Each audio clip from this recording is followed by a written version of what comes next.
When Hang On first roared onto Sega consoles in 1985, it left a lasting impression. On one hand, it showcased remarkable technical prowess. On the other, it introduced a revolutionary arcade cabinet shaped like a full-size motorcycle.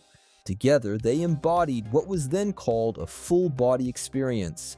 More than just a game, Hang On was a theme park ride designed by Yu Suzuki and Studio 128.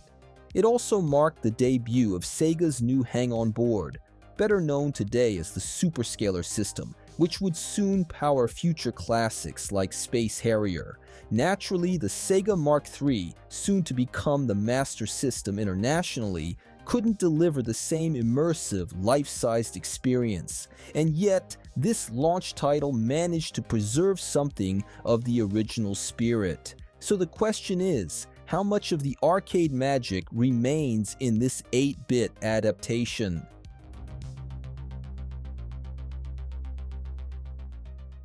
Launching Hang On the Master System after playing the arcade version is, understandably, a bit jarring. We're talking about a game that weighs in at just 21 kilobytes, among the smallest on the system, compared to the arcade version's massive 380 kilobyte Superscaler setup. On paper, it's no contest, and yet this port is nothing short of exceptional. First, remember that this was a 1985 launch title for the Mark III, competing against games like F1 Race and Zippy Race on the Famicom. From that perspective, it holds up remarkably well. Sure, the 5 courses featured in the game have basic backdrops and relatively empty sidelines, occasionally peppered with a few roadside obstacles. But the bike sprite and the background art are surprisingly clean and well-defined, and the screen refreshes with impressive stability. For 1985, the absence of flicker and the clarity of the visuals demonstrate a level of technical polish that stands out. But as Tilt magazine pointed out back then, the game's biggest achievement lies in its incredibly smooth road animation. Nearly 40 years later, it's still what makes Hang On so enjoyable. The sensation of speed and flow is just as compelling today as it was in the mid-80s. Of course, none of this would matter without solid gameplay to back it up. And once again, Sega delivers something streamlined yet thoughtful. Unlike the arcade version, which used automatic transmission, the Master System version adds a manual gear system.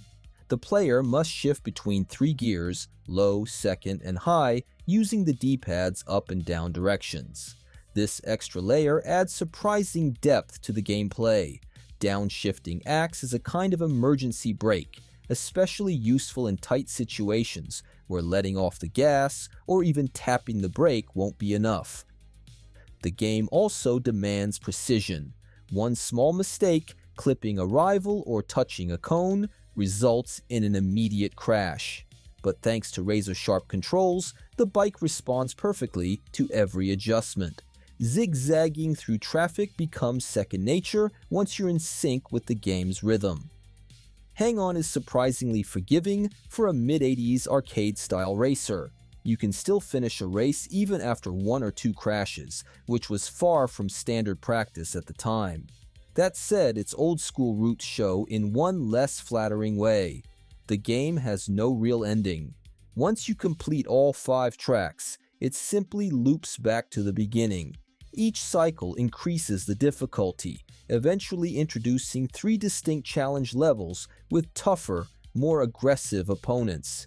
In short, Hang On Master System earns both respect and affection. And I'll say it without irony, I genuinely find it superior to its successor on the Mega Drive, Super Hang On.